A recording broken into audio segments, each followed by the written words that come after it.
La vie éternelle que tu veux a un prix. Le prix de la repentance et le prix de la foi. Celui qui n'accepte pas de payer ces deux prix n'entrera pas. La repentance peut te coûter des choses. Paye ce prix. Ça peut te coûter des séparations. Paye ce prix. Jésus a dit, la voie est ouverte. Mais ça peut être difficile pour certaines personnes.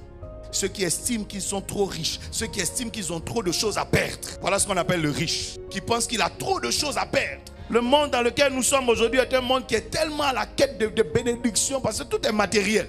L'argent semble répondre à tout. Donc tout est matériel. Au point où même à l'église, on ne te propose que ça. Tu seras élevé, tu travailleras, tu voyageras, tu te marieras. Voilà tout ce qu'on prophétise. Mais on oublie que tu dois entrer au ciel. Il y a des gens qui se marient sans venir à l'église. Il y a des païens qui sont très heureux dans leur mariage. Tu verras que des gens voyagent sans venir à l'église. Des féticheurs même sont leurs fétiches dans l'avion. Regarde les gens qui construisent les bâtiments. Il y a combien de chrétiens dedans? Donc on peut avoir des propriétés sans être chrétien. Regarde les gens qui travaillent le matin. Quand tu vois les voitures aller au travail, les grandes voitures. Est-ce que c'est forcément des chrétiens? Donc quand je viens à l'église, ce n'est pas parce que je viens chercher une voiture. Ce n'est pas parce que je viens chercher du travail d'abord. Ce que je viens chercher à l'église, c'est ce que le monde ne peut pas m'offrir. Et la seule chose que le monde ne peut pas m'offrir, c'est la vie éternelle cachée en Jésus. C'est la première des choses. Mais souvent, on a renversé les choses de sorte que maintenant, ce n'est que ces choses matérielles qu'on cherche à l'église. Et des gens même sont prêts à quitter l'église parce que tu ne te maries pas. Des gens disent non, depuis que moi je suis dans cette église, je ne comprends pas, je n'arrive pas à me marier. Qui a dit que c'est à l'église forcée on se marie? D'autres sont prêts à se refroidir leur foi, refroidir leur zèle, refroidir leur amour pour l'œuvre de Dieu simplement parce que tu n'as pas trouvé de travail. Qui a dit qu'ici c'est une entreprise? Le but de ta foi, c'est pas trouver du travail. Le but de ta foi, c'est un jour te retrouver au ciel. Le but de ta foi, c'est un jour avoir la vie éternelle. J'ai vu des gens mourir sur le chemin du travail. J'ai vu des gens aller se marier, mourir sur le chemin de la mairie. J'ai vu des gens mariés mourir. J'ai vu des gens prospères mourir. L'argent ne garantit pas la vie éternelle, camarade.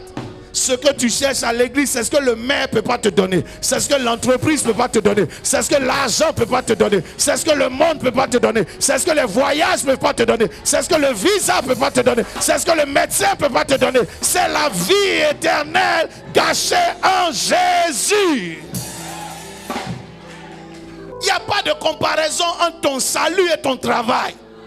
Il n'y a pas de comparaison entre ton salut et le mariage.